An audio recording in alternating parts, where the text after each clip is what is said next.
So basically, I was flipping through Tinder, liking girls, and then I see this one girl, a 10 out of 10, face like an angel, and her body seems decent. But she didn't have a single photo showing off her incredible ass. That was a red flag for me. Ladies, I'm begging you, for God's sake, add photos of your ass so that we guys can appreciate you and make sure that you don't go on a date with a 300-pound hippo, okay? So basically, I thought about it for a while, and I made up my mind. No guts, no glory. I thought for a long time about what to message her. Lots of guys were probably writing a bunch of garbage to her like, hey, how are you? And then I got a crazy idea. I would make her an offer she couldn't refuse. LETSGRABABEER. Let's grab a beer? Man, how am I such a genius at 21 years old? I wrote her that message in all seriousness, without any emojis or other nonsense. After about 5 minutes, I got a reply.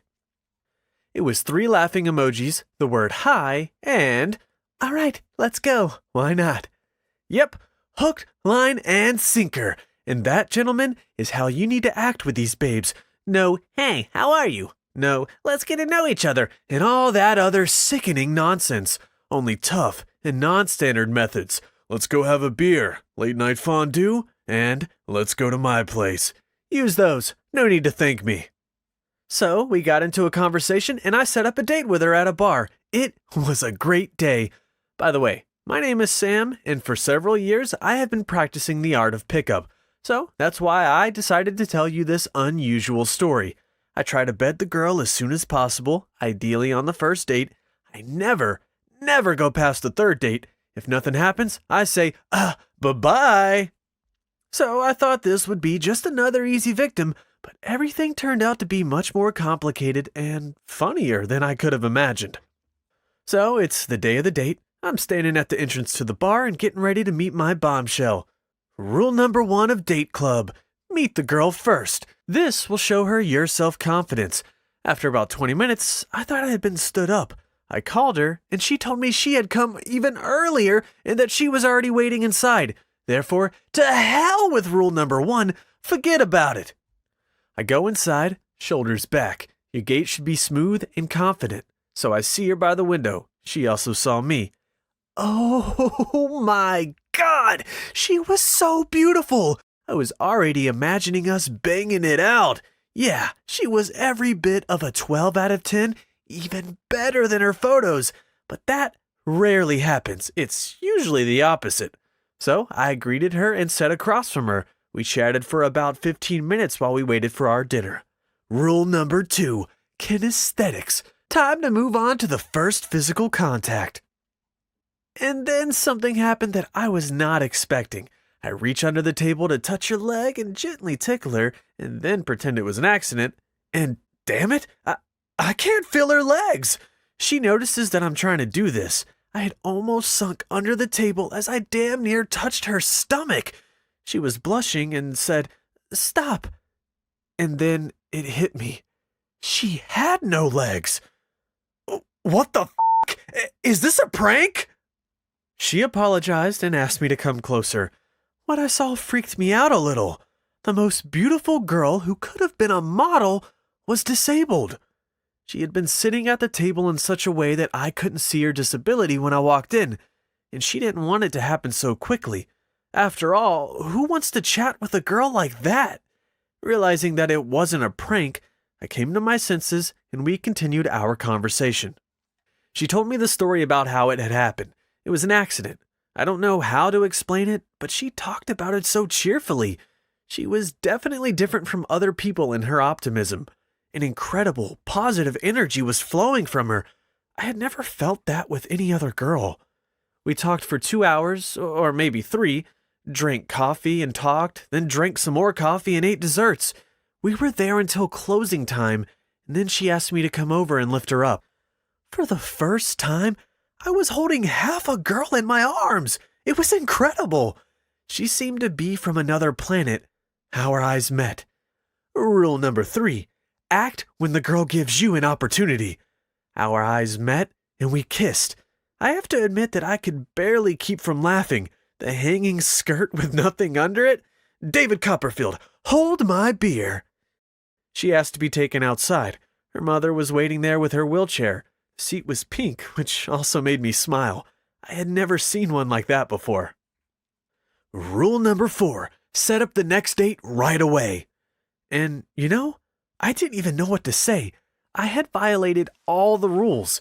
I just stood and watched silently as her mother wheeled her to the car, put her in, and waved to me. So to hell with the rules! And yet, I still wanted to know what was under that skirt. The same night, we were texting each other and discussing our dinner for a long time.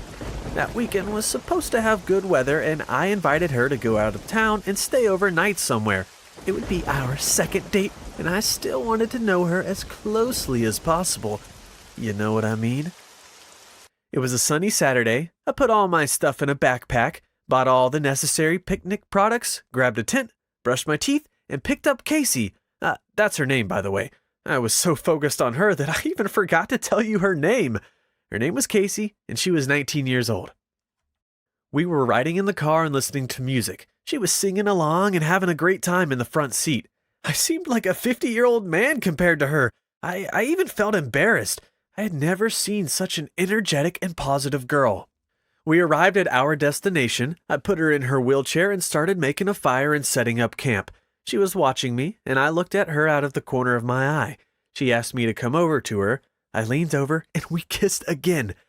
That's when I knew that the fish was on the hook, and that night would be everything that I had been dreaming about from the moment I liked her picture on Tinder. As time went on, we chatted, and I started to see different sides of Casey. The more I learned about her, the more I violated rule number 5, which is, don't fall in love. Her life was so full despite her limited abilities. Sometimes I even forgot about her disability. I offered to cover her legs with a blanket when it suddenly got cold, and we laughed a lot about that one. Even the weather that day was on my side. It started to rain.